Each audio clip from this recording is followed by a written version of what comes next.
18년인데 반으로 접혔네요. 그리고 이제 7월 1일 이제 시작하는데 우리 송구영 신예배 제목이 카이로스였습니다. 시간은 크로노스, 카이로스 두 가지로 구분된다고 그러죠. 크로노스는 그냥 시계 시간을 얘기합니다. 시간이 그냥 흘러가는 거예요. 흘러가는 시간을 얘기한다면 카이로스는 하나님의 시간을 얘기합니다.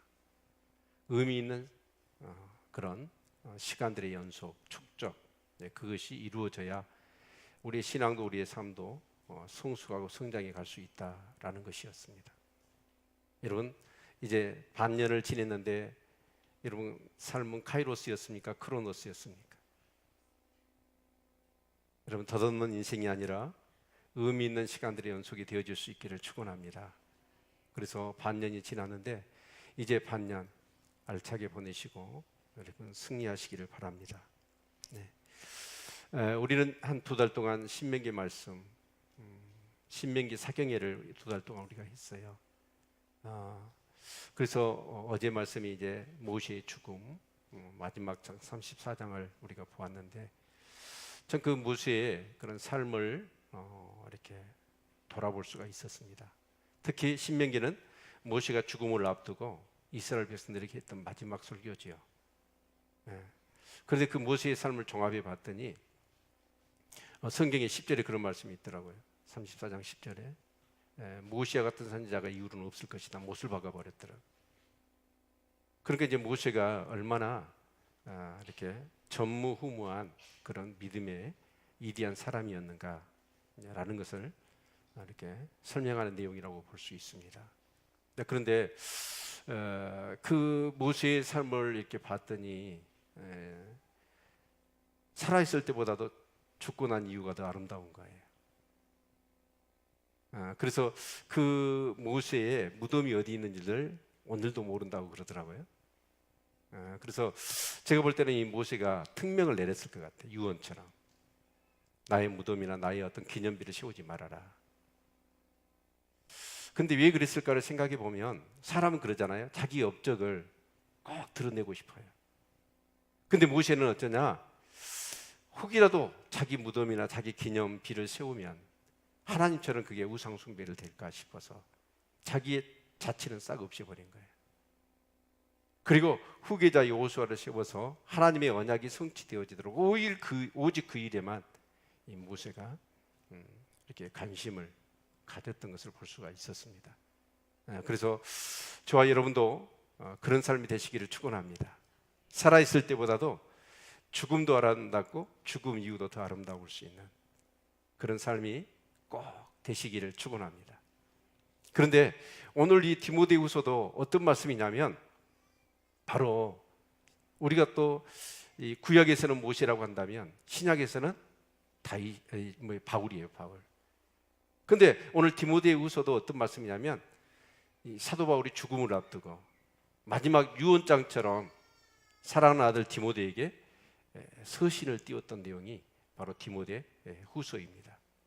그렇기 때문에 이 디모데후서의 이 말씀이 또한 우리에게 굉장히 무게감이시 이렇게 다가오고 또 이 디모데후서의 말씀을 묵상하는 가운데 우리 교회적으로나 우리 각자 성도들에게 격려가 되고 위로가 되고 큰 힘이 되어지는 귀한 역사가 있기를 주의 이름으로 축원을 드립니다. 아멘. 네.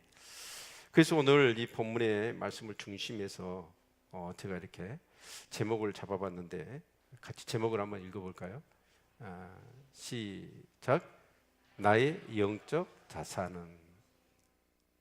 여러분 어떠세요? 우리가 이제 북한이 막 이렇게 핵실험을 하잖아요. 그러면 미국이 어떻든가요? 미국의 전력 자산을 한반도에 딱 띄우지요. 뭐였습니까? 뭐가 뜨든가요? F-22 레터가 떠요. 그 다음에 B-52 폭격기가 탁 해가지고 이렇게 하고 핵 항공모함이 출두를 합니다.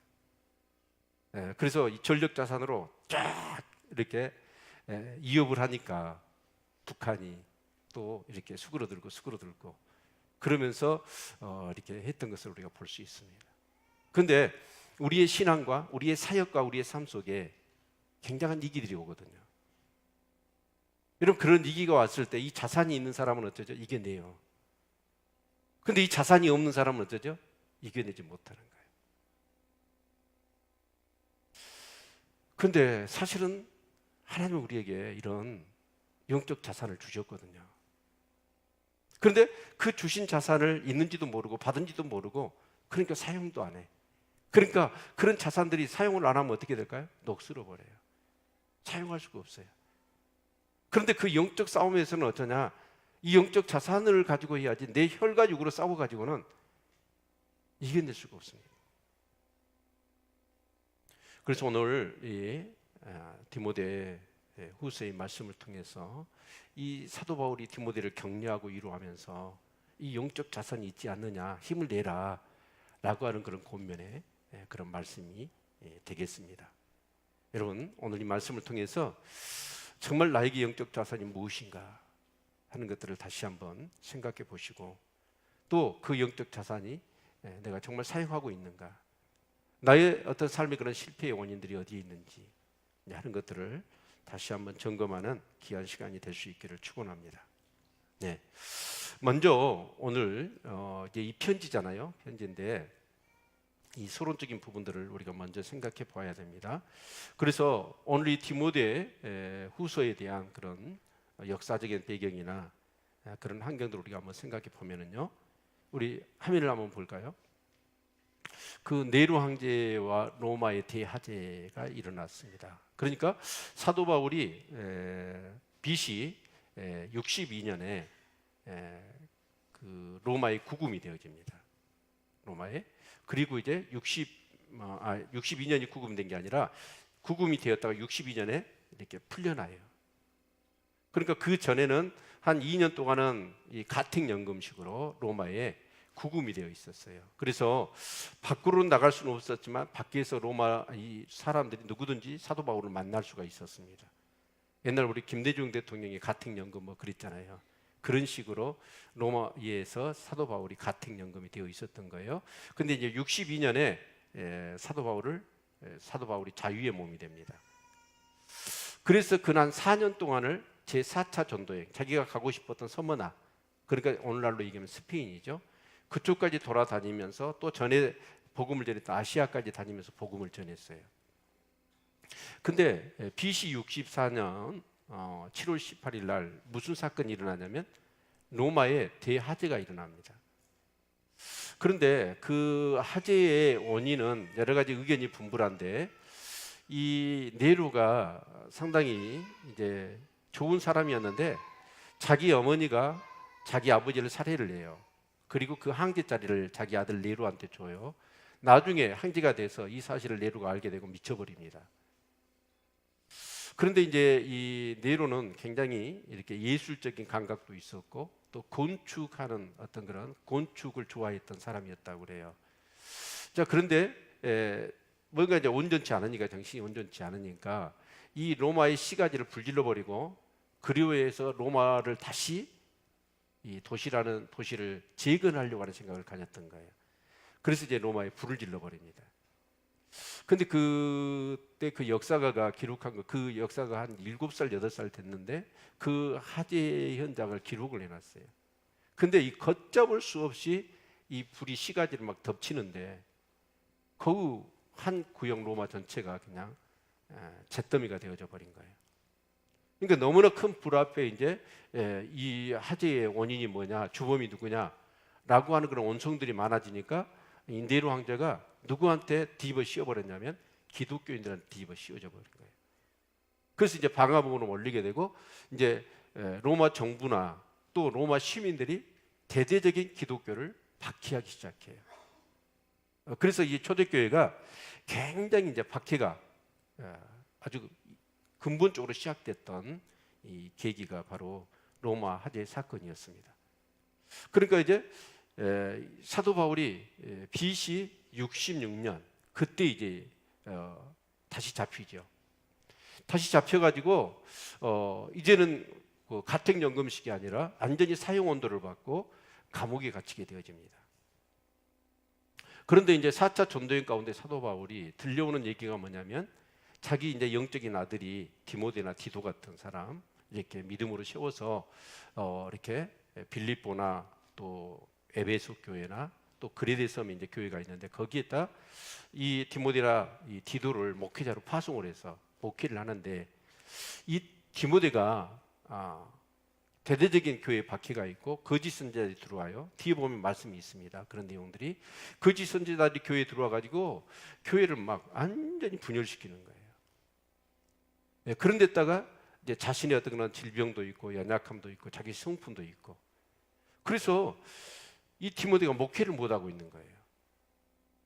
그래서 이제 사도 바울이 이렇게 기도하다가 이 서신을 띄워서 이 바울이 디모데에게 격려하고 위로하면서 다시 목회를 할 수 있도록 이제 글을 띄우는 것이 바로 이 디모데 후서입니다.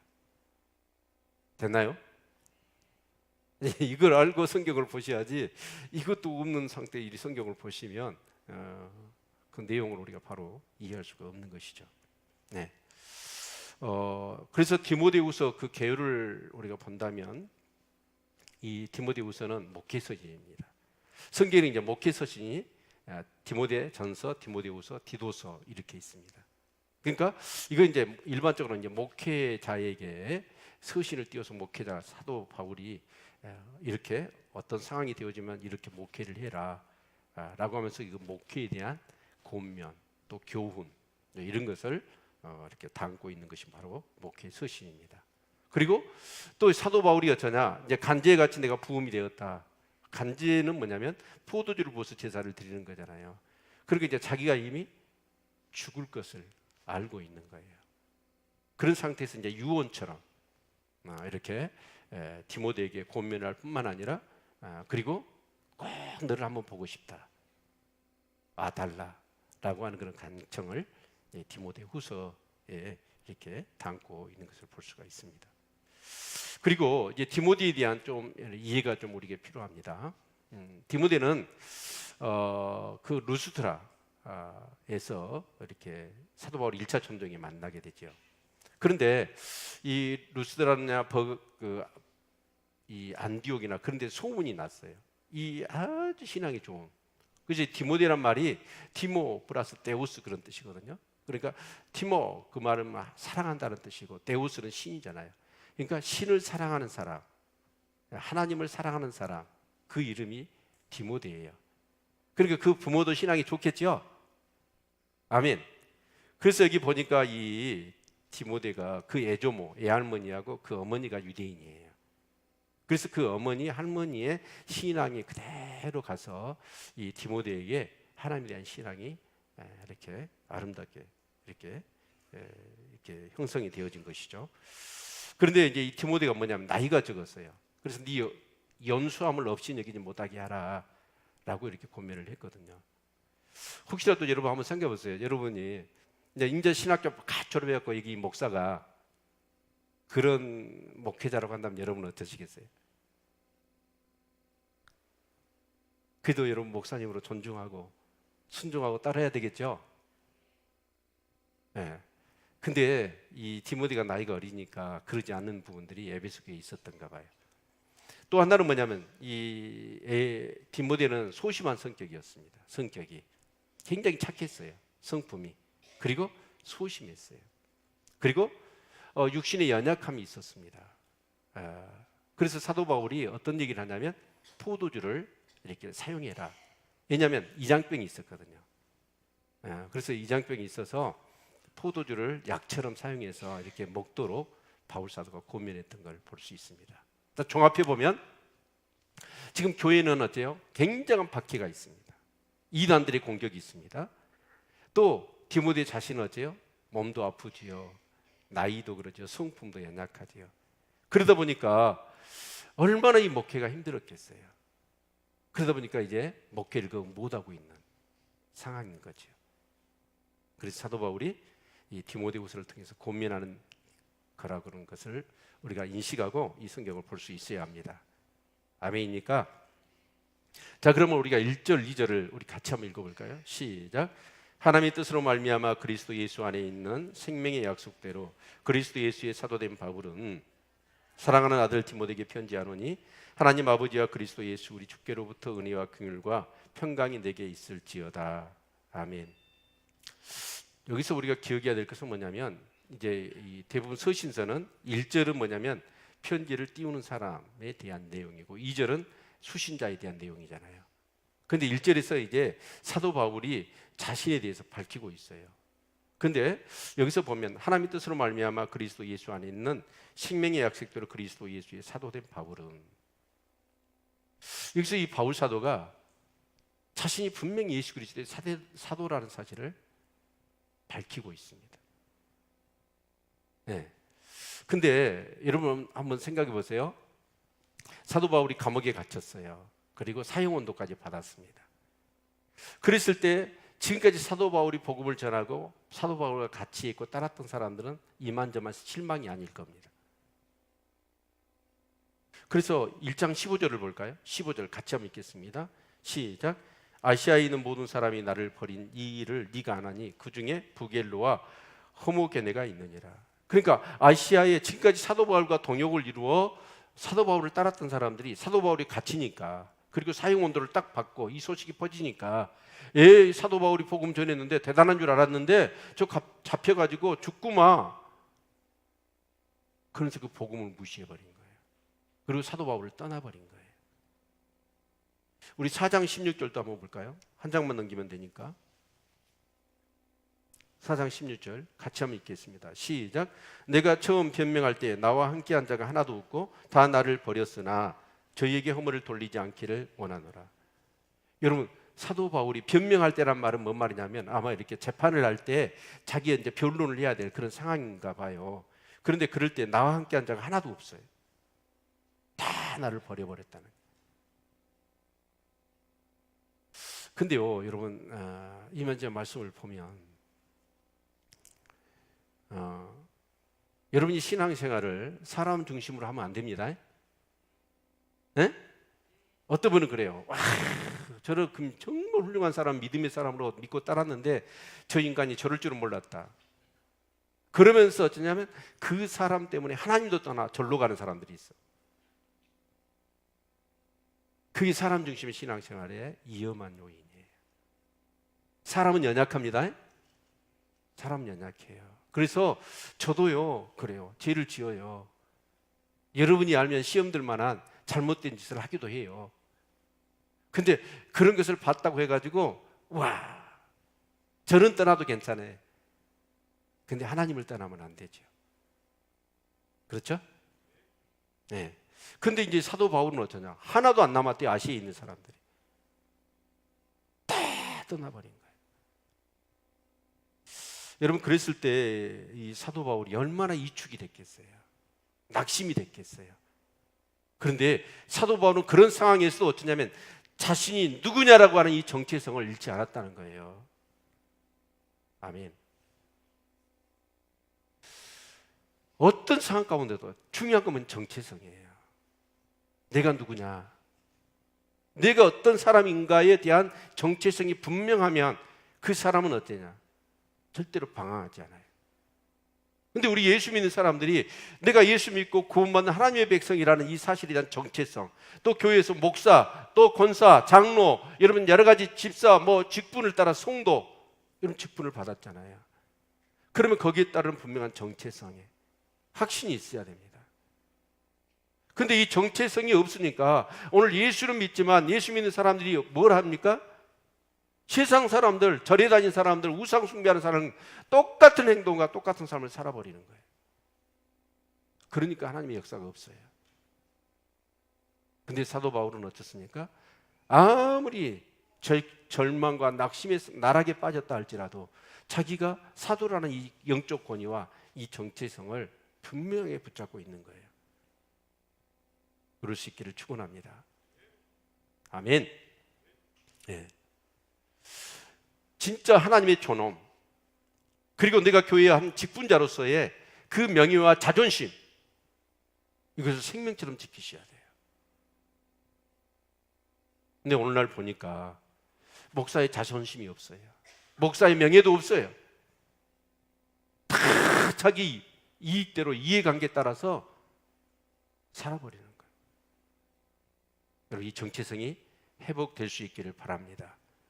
우리 교회 정말 목사는 목사로서, 장로는 장로로, 권사는 권사로서, 여러분 성도는 성도로서의 그 정체성을 가지고, 그 정체성에 근거한 삶을, 그 권위를 가지고, 명예를 가지고 우리가 살아야 될 줄로 믿습니다. 아멘. 그리고 2절 보면 사랑하는 아들 디모데에게 편지하노니 아버지, 하나님 아버지와 그리스도 예수 우리 주께로부터 은혜와 교훈과 평강이 내게 있을지어다. 여기서 이 디모데를 아들이라고 표현을 하고 있어요. 사도 바울은 결혼을 안 했거든요. 그런데 디모데를 아들로. 근데 이 아들은 누구예요? 어떻게 낳았을까요? 양자 삼았을까요? 아니요. 성경에서는 사도 바울이 믿음으로 낳았다라고 얘기하고 있습니다. 저는 우리 성도님들에게 꼭 부탁드리고 싶은 것이 있다면 이거예요. 여러분이 진짜 예수를 믿고 신앙생활하는 가정 속에서 여러분이 전도를 해가지고 전도한 사람을 여러분 영적 아들 삼으시기를 바랍니다. 그리고 꼭 해야 될 것이 있는데 그 사람에게 여러분이 하나님의 말씀을 가르쳐 봐야 돼요. 그래야 하나님의 말씀이 뭔지를 알아요. 아멘. 근데 듣기만 하고 받기만 했어. 근데 그 말씀을 가지고 다른 사람을 살려내고 다른 사람의 믿음을 정말 이렇게 성숙하고 성장하게 만드는 이 말씀사요. 이걸 여러분이 반드시 하나님 나라 가기 전에, 한 사람이 됐든지 뭐 몇 사람이 됐든지 상관없습니다. 내 가족, 내 자녀가 아니라 반드시 한 사람을 믿음으로 나와서 말씀으로 가르치는 삶이 되시라는 거예요. 그게 여러분에게 복이 될 것입니다. 아멘. 네. 그리고 오늘 특별한 표현이 있어서 말씀을 드리는 거예요. 사도 바울의 서신이 13권이 있습니다. 그런데 그 서신에는 대부분 은혜와 평강이 있기를 원하노라 그렇게 말씀하거든요. 근데 디모데한테는 무슨 내용이 나왔냐면 긍휼이라는 단어가 나와요. 디모데전서도 마찬가지고 디모데후서도 뭐라고요? 긍휼. 긍휼이라는 게 뭐예요? 불쌍히 여겨달라는 거예요. 왜 디모데에게만 이 표현을 썼을까? 이런 생각을 해볼 때 지금 디모데의 상황이 굉장히 어려운 상황이에요. 힘든 상황이에요. 여러분 그럴 때 하나님의 긍휼이 필요하죠? 네, 그런데 사도 바울은 그거 같아요. 영성신학자들이 있거든요. 근데 영성신학자들이 누구냐면 이제 우리 신앙과 신학에 대한 여러 가지 갈래가 있습니다. 갈래가 있는데 그 중에서 영성신학자들은 이렇게 말씀을 묵상하고 기도하는 그런 신앙인들을, 훌륭한 신앙인들을 연구하는 거예요. 근데 그렇게 기도와 말씀에 깊은 묵상을 하는 신앙인들을 다 연구한 사람들이 결론이 뭐냐면, 그런 사람들이 가장 정점에서 기도하는 기도의 문장이 뭐냐면 어떤 문장일까요? 나를 불쌍히 여겨달라. 이 기도를 한대요. 아멘. 정말 그런 것 같아요. 주님의 그 긍휼하심이 없으면 우리는 살아갈 수가 없습니다. 정말 절실하고 절박한 심령이 되어서 주의 긍휼하심을 구할 수 있는 우리 성도님들 다 되시기를 주의 이름으로 축원을 드립니다. 아멘. 예, 그래서 이제 제목에 근거하여 이렇게 디모데의 영적 자산을 보면 첫 번째가 뭐냐면 눈물입니다. 뭐라고요? 예, 눈물. 자, 3절 4절 우리 같이 한번 읽어볼까요? 시작. 나의 밤낮 간구하는 가운데 쉬지 않고 너를 생각하여 청결한 양심으로 초상적부터 성교는 하나님께 감사하고 내 눈물을 생각하여 너 보기를 원하면 내 기쁨이 가득하게 하려 함이니. 여기 사도 바울은 어떠냐? 밤낮 간구하는 가운데 쉬지 않고 너를 생각했다. 그러니까 사도 바울이 이제 감옥에 갇혔고 사형 선고까지 받았거든요. 그 상황에서 뭐 하겠어요? 그럼 감옥에서 밤낮 쉬지 않고 기도해요. 기도하는데 누가 생각나요? 디모데가 생각나는 거예요. 여러분 어떠세요? 기도할 때 누가 생각나세요? 기도를 안 해봤으니 비가 오면 생각나는 사람 있나요? 에? 누구 어떤 가수가 그런 노래 불렀는데, 근데 사도 바울은 기도할 때마다 누가 생각나냐면 디모데가 생각나는 거예요. 저는 이런 관계가 교인들 가운데 이루어질 수 있기를 축원합니다. 목회자와 성도 간에 이런 관계가 만들어질 수 있기를 축원합니다. 기도할 때마다 생각이 나는 사람.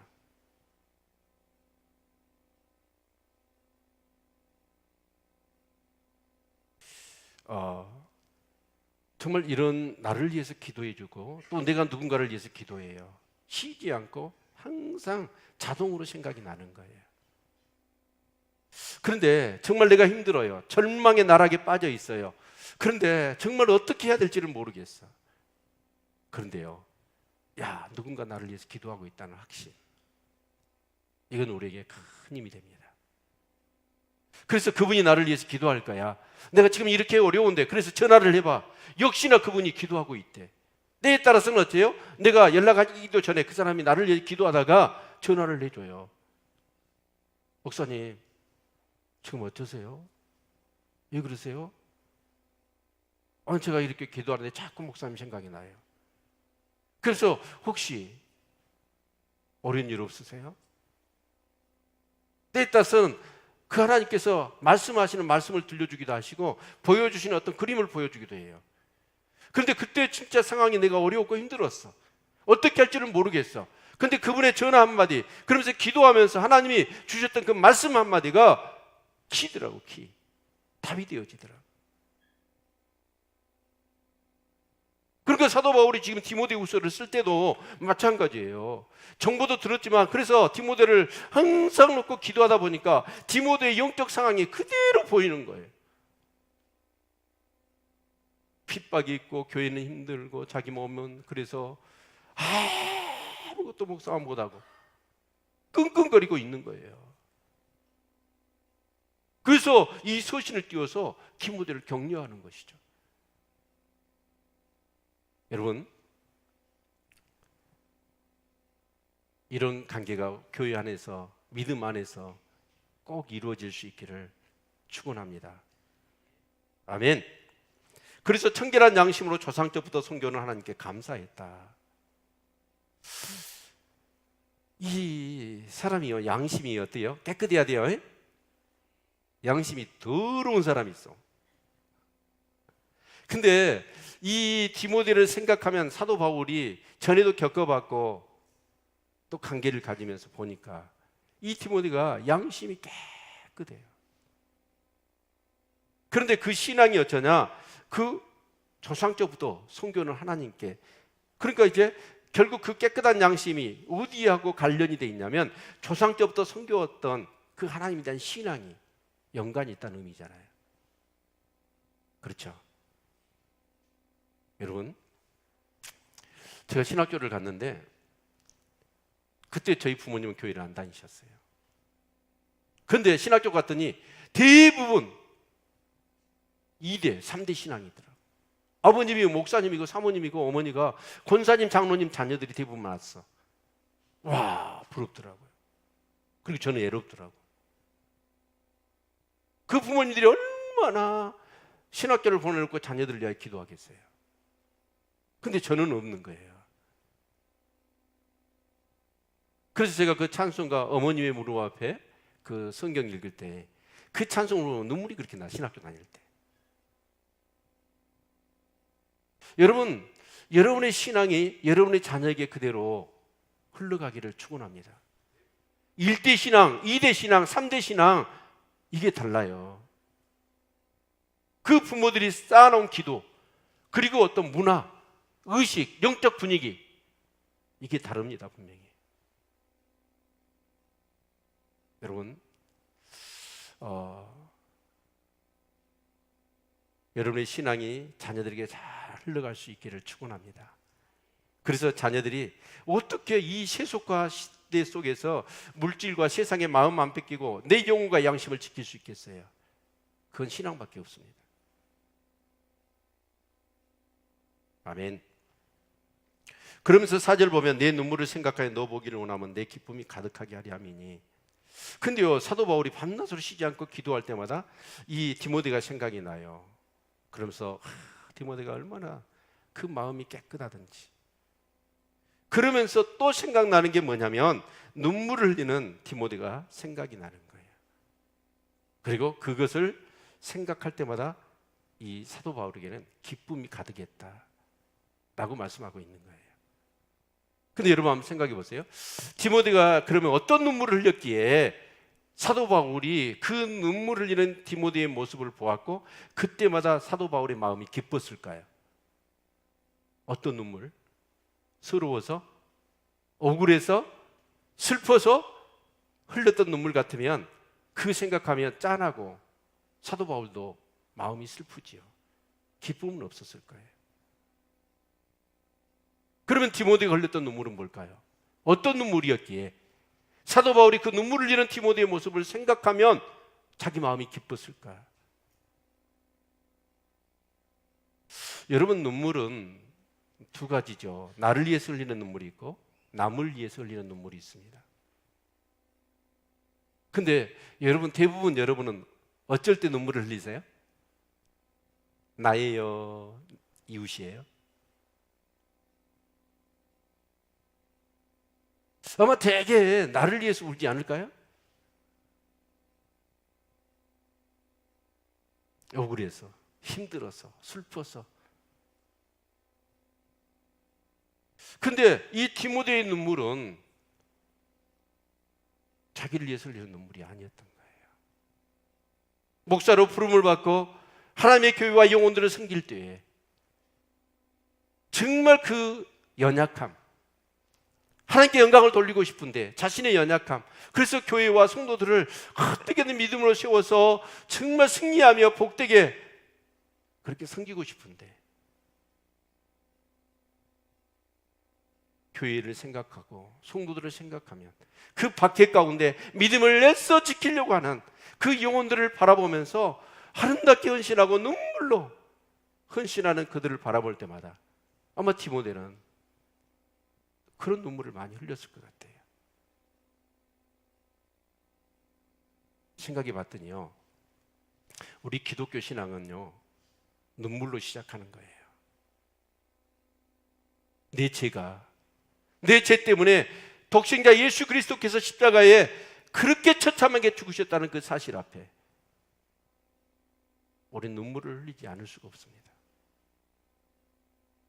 그런 은혜를 입었는데도 불구하고 그 믿음대로 살지 못하고 순종하지 못하는 내 자신의 연약함, 또 부름을 받았는데 부름대로 살지 못하고 쓰임받지 못하는 연약함, 나에게 가정을 주셨고 내 자녀들을 주셨는데 내 가정, 내 자녀들을 내가 아름답게 세우지를 못하는 거예요. 생각해보면 눈물을 흘리지 않고서는 어떤 일들이 되어질 수가 없더라고요. 목회도 마찬가지입니다. 우리 이 앞주에 4주에 걸쳐서 우리 직분자들을 순서대로 해가지고 어떻게든 기도의 자리, 예배 자리 세우자. 그 성찬식까지 했어요. 분명히 세례교회는 이상은 성찬식의 의미가 무엇인지를 알 거예요. 그것이 얼마나 하나님 앞에 생명을 내걸고 피를 내고 하는 약속 아닙니까? 근데 그걸 알면서도 하지 못하는 연약함, 그게 느껴지니까 새벽마다 얼마나 눈물이 나는지 몰라요. 어떻게 눈물 안 흘리고 우리 자녀를 키워낼 수 있겠고, 어떻게 눈물을 흘리지 않고 한 여러분 공동체를, 한 교회를, 한 영혼을 우리가 섬길 수 있겠습니까?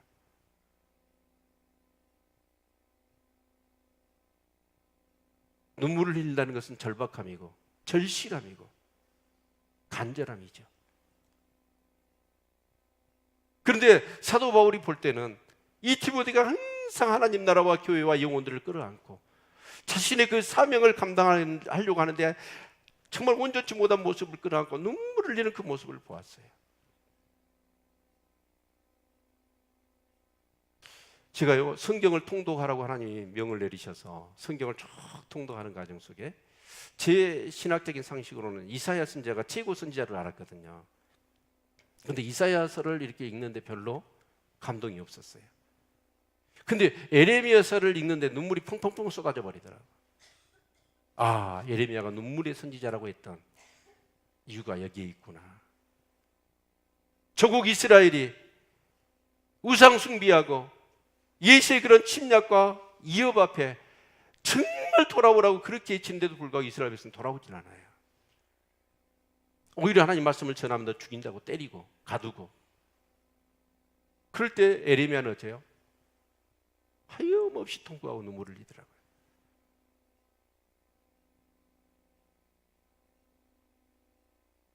시편 102편을 보면은요, 같이 한번 읽어보겠습니다.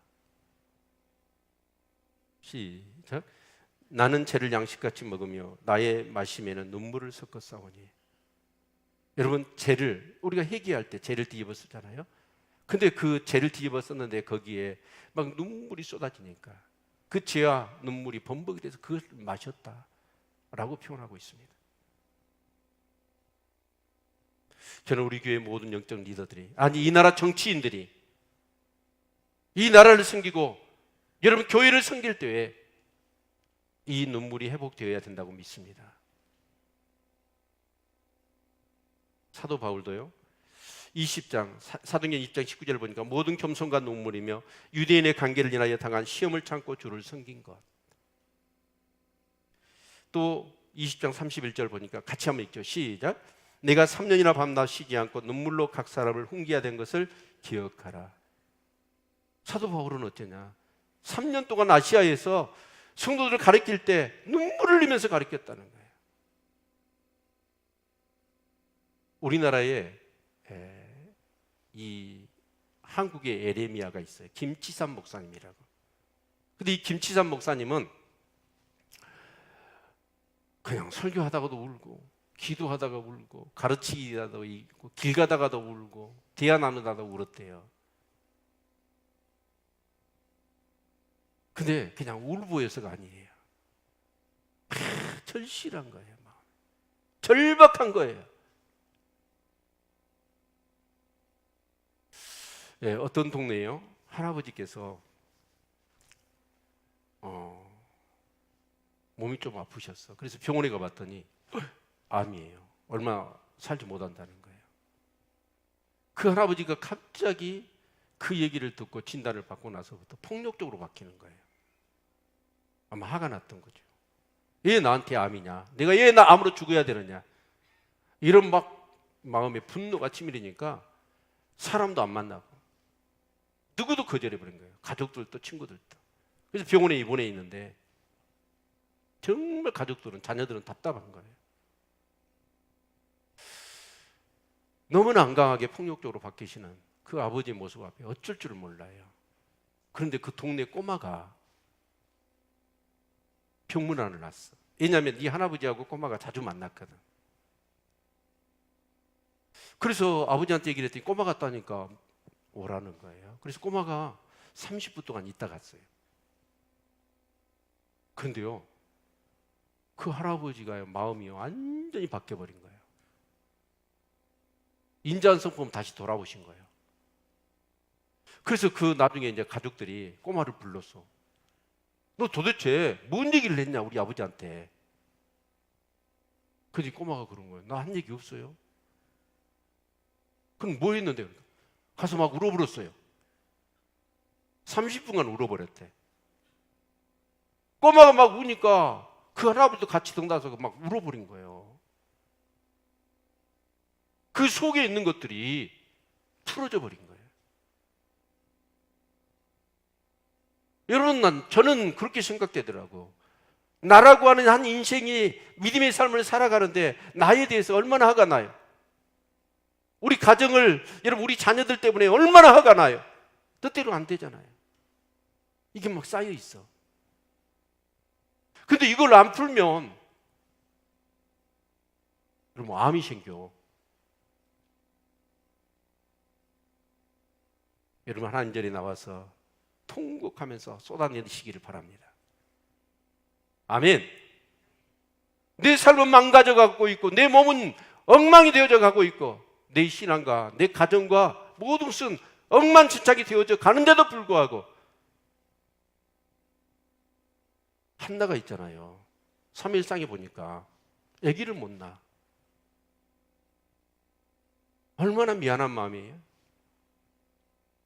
그래서 남편이 세컨드를 얻었어. 그래가지고 세컨드 가가지고 아기를 펑펑펑펑 놔버리네. 자기는 못 난대. 아니 이제 그 정도는 괜찮아요. 참아낼 수 있는데 이 세컨드가 이제 자기가 정실분인데도 불구하고 자기를 갈시하고 무시하고 아기 못 난다고 막 구박을 하고 막 그러는 거예요. 얼마나 이 한나가요 가슴에 맺혀요. 가만히 있을 수가 없어. 그래서 이 한나가 성전으로 가요. 가서 통곡하면서 부르짖습니다. 눈물을 흘리며. 여러분 그랬더니 하나님이 한나의 태의 문을 여신 거 아닙니까? 그래서 여러분 자식을 줬는데 그 자식이 누구예요? 사무엘입니다. 아멘. 여러분 정말 그렇습니다. 우리가 하나님 앞에 나와서 눈물로 기도하면 우리를 치유하시고 우리의 온통하고 우리의 맺힌 것을 하나님 들어 응답하십니다. 우리 영혼이 살아나고 우리 가정이 살아나고 교회가 살릴 수 있는 것은 다른 거 없습니다. 하나님 전에 나와서 애통하며 부르짖으면 되는 거예요. 그런 역사가 있기를 주의 이름으로 축원을 드립니다. 두 번째로 디모데의 영적 자산은 뭐냐면 바로 믿음이었습니다. 우리 5절 같이 한번 읽겠습니다. 5절 시작. 이는 내 속에 거짓이 없는 믿음을 생각함이라. 이 믿음은 먼저 내 애조모 로이스와 내 어머니 유니게 속에 있더니 내 속에도 있는 줄을 확신하노라. 이 사도 바울이 디모데를 생각하고 기도할 때 정말 이 디모데의 좋은 것, 그 중에 또 하나가 뭐냐면 바로 믿음이었어요. 근데 그 믿음이 어떤 믿음이에요? 거짓이 없는 믿음이에요. 여러분 그렇다면 거짓이 있는 믿음이 있대요. 있다는 전제 아닙니까? 여러분 믿음은 어때요? 참 믿음이에요? 거짓 믿음이에요? 여러분 예수 그리스도께서 우리의 구주 되신 것을 믿으십니까? 그분이 십자가에 피 흘려 죽으시고 그분이 우리의 영원한 생명을 위하여 부활하신 것을 여러분 믿으십니까? 그리고 하나님이 살아계신 것을 믿으십니까? 하나님이 눈동자같이 우리를 정말 살펴보고 계신 것을 믿으십니까?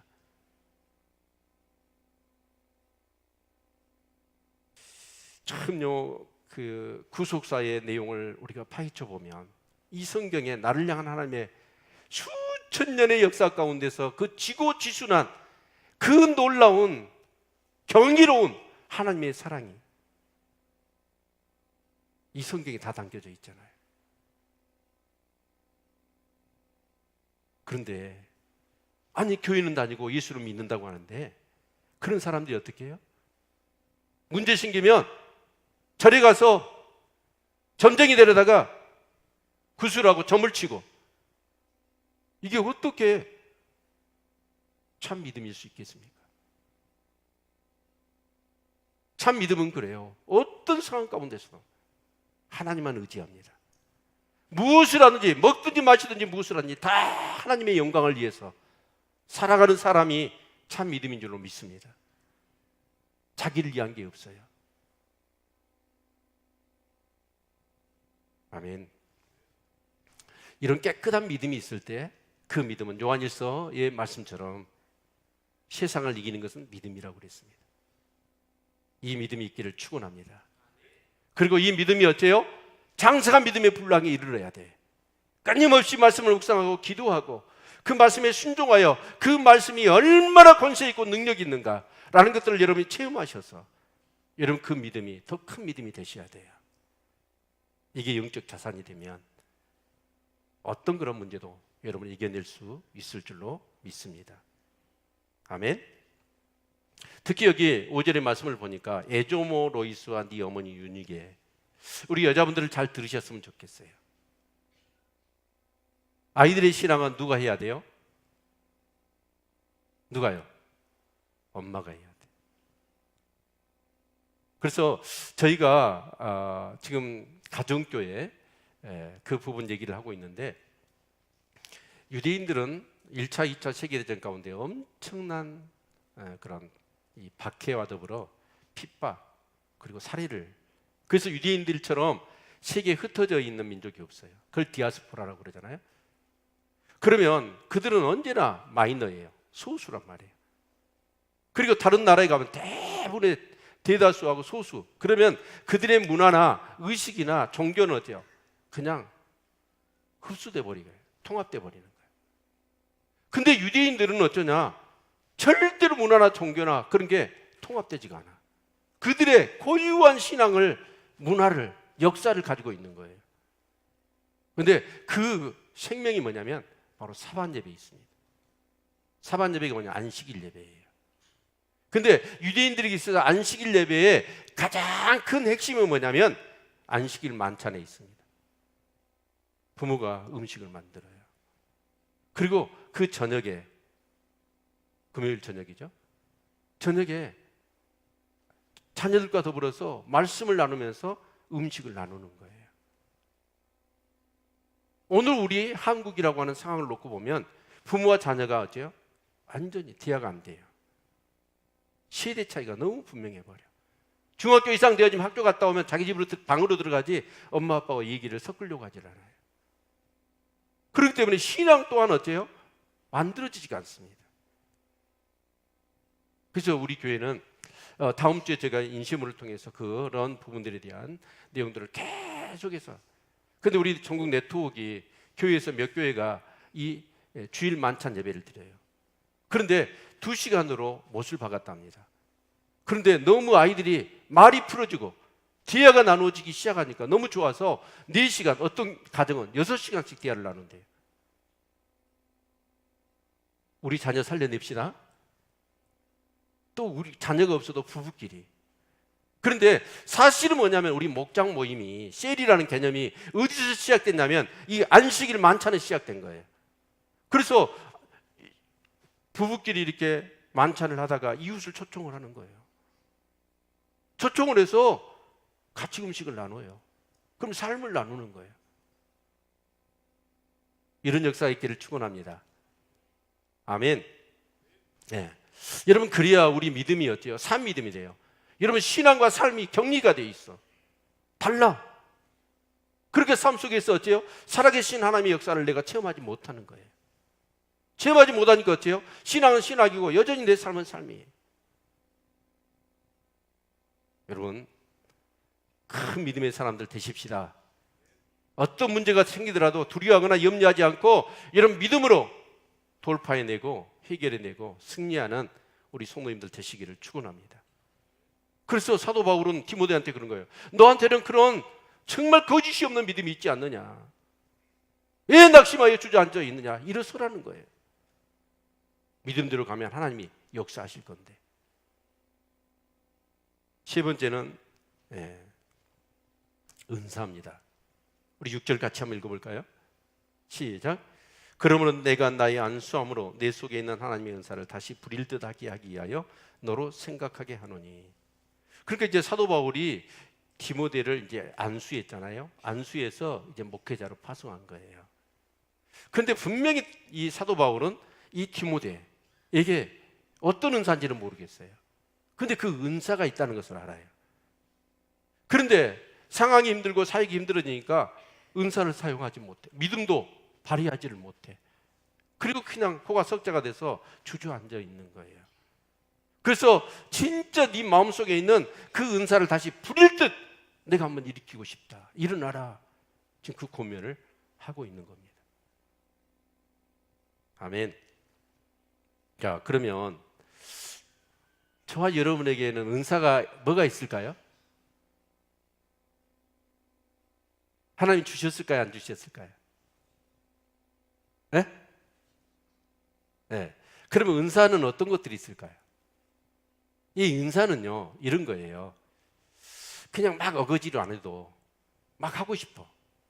그리고 그걸 하면 초죽음이 됐다가도 그것만 하면 막 힘이 나. 여러분, 그런 거 있나요? 노는 거? 그거 말고 노는 거 말고 진짜 그 창조적이고 무언가를 세우는 관점에서 이런 사람이 있어요. 찬양의 은사가 있는 사람이 있어요. 이런 사람 막 찬양만 하면 힘이 나. 그리고 막 다른 사람하고 같이 막 찬양을 하고 싶어져. 막 찬양을 가르쳐주고 싶은 거예요. 그런 사람은 아무리 바쁘다고 해도 찬양하다 가면 어때요? 다른 만사 제쳐놓고 찬양하러 가. 그죠? 말씀의 은사가 있는 사람은 어쩌죠? 말씀 듣는 걸 너무 좋아해. 또 말씀을 가르치는 걸 너무 좋아해. 그런 분이 많기를 바랍니다. 아멘. 어떤 사람은 기도하는 게 은사야. 그냥 곧 송장처럼 죽은 것 같다가도 기도만 하면 어때요? 생사람에서 뭐 살아나 버려. 어떤 사람은 전도가 은사야. 어떤 사람은요 손대접하는 게 은사예요.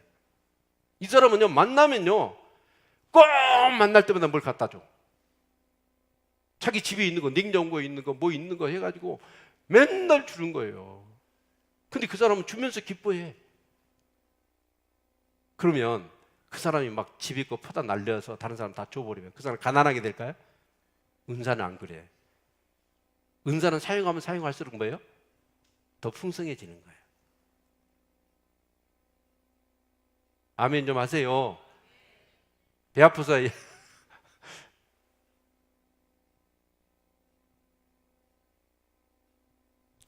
여러분 우리는 신앙생활 하면서요 그 은사 개발을 해야 돼요. 그래서 그걸 막 사용을 계속하면 막 기름 부음이 임해. 그래서 뭐가 되냐면 달인이 되는 거예요. 달인. 저는 우리 교회가 그랬어요. 예언하는 사람들이 막 있기를 바랍니다. 축사하는 사람이 있기를 바랍니다. 병 고치는 사람이 있기를 바랍니다. 막 그래서 막 어려운 사람들 막 그런 사람을 도와주는 거예요. 섬기는 거예요. 이번에 우리 1일차 집 했잖아요. 그래서 목요일 날 LH 거기서 참 감사하더라고. 우리 우인수 집사님이랑 이 목사님이랑 수고 많이 하셨는데 그래서 그 장애자들 20명 초청을 하고 또 저쪽에 그 집이 살 수가 없는 장애자가 있어요. 그래서 컨테이너 박스를 사가지고 그분이 거기서 생활할 수 있도록. 근데 그때 제가 인사말을 하면서 요즘 제 마음 가운데 어떤 단어가 굉장히 마음에 와닿냐면 흐름이에요. 흐름. 여러분 제 몸에 피가 안 흐르면 저는 죽어요. 세상에 물이 흐르지 않고 고여있으면 썩어요. 그래서 하나님은 뭐냐? 이 세상에 흘러가도록 하셨어. 그런데 그 흐름은 어떻게 흐르죠? 높은 데서 낮은 데로 흐르죠. 강한 데서 약한 자로 흐르죠. 그게 하나님 나라예요. 그런데 지옥 같은 나라는 어떤 나라예요? 낮은 데서 높은 데로 흘러가니까 강압적으로 예부적인 힘을 통해서 뺏어가고 강탈을 하는 거예요. 근데 진짜 이 사회가 생명 있게 돌아가려면 이 흐름이 만들어져요. 돈줄이 막히는 게 뭐예요? 경제가 수독되는 거예요. 돈이 흘러가야 경제가 잘 되어지는 거예요. 그래서 저는 우리 교회가요 이 흐름이 넘쳐날 수 있었으면 좋겠습니다. 아멘. 여러분 정말 물질이 됐든지 물질도 은사니까 여러분이 어떤 영적인 은사대가 됐든지 간에 어떤 것이 됐든지 하나님 앞에 받으십시오. 그리고 그걸 가지고 어째요? 막 낮은 데로 흘려보내는 거예요. 그래서 제가 인사말에서 그분들을 모셔놓고 제가 그런 얘기를 했어요. 우린 작은 흐름을 만들었다. 근데 이 흐름을 받은 사람들의 마음속에 더 큰 흐름이 일어나고 또 이런 운동이 계속 전개돼서 이 지역사회에 더 큰 흐름을 만들어 내야 되지 않겠습니까? 아멘. 사랑하는 성도 여러분, 정말 하나님께서는 저와 여러분에게 은사를 주셨습니다.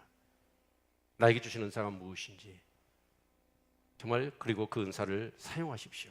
섬기십시오. 그냥 교회만 왔다 갔다 하지 마시고 하나님이 주신 대로 그걸 막 사용해 보십시오. 물질이 돼도 좋습니다. 내 육신 몸뚱아리가 돼도 좋습니다. 무엇이든지 간에 흘러보내십시오. 그러면 더 큰 흐름, 은사라는 개념은 그거예요. 그런 역사가 있을 줄로 믿습니다.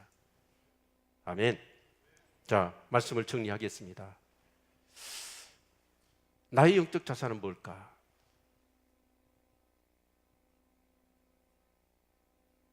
어떤 상황 속에서 이 자산을 사용해서 이 길을 돌파해내고 문제를 극복하고 더 건강하고 풍성한 삶을 살게 하는 것이 영적 자산인데, 사도 바울은 디모데가 목회를 못할 정도로 낙심되어 있는 거예요. 너에게는 이런 영적 자산, 내가 볼 때 너무나 귀한 영적 자산이 있지 않느냐, 힘을 내라는 거예요. 그리고 이겨내라는 거예요. 승리하라는 거예요. 사랑하는 성도 여러분, 여러분 가운데 어떤 문제가 있든지 간에 좋습니다. 기도하십시오. 디모데에게 주신 영적 자산은 눈물이었습니다. 믿음이었습니다. 은사였습니다. 나에게 주신 은사, 그걸 가지고 영적 자산 삼으셔서 그걸 잘 사용하시고 더 권세 있고 능력 있는 우리 성도님들의 삶들이 될 수 있기를 축원합니다. 제가 메모방에 글을 올렸는데 앞에 무궁화가 활짝 피었더라고요. 제가 무궁화 꽃이 피었습니다. 그 책을 잘 읽었어요. 그 김희송가요, 물리학자죠. 박정희 대통령의 특명을 통해서 우리나라에 핵을 만들려고 그 책 이름이 무궁화 꽃이 피었습니다. 무궁화 꽃은 피었는데 우리 교인들의 신앙도 피어나기를 바랍니다. 아멘. 기도하겠습니다.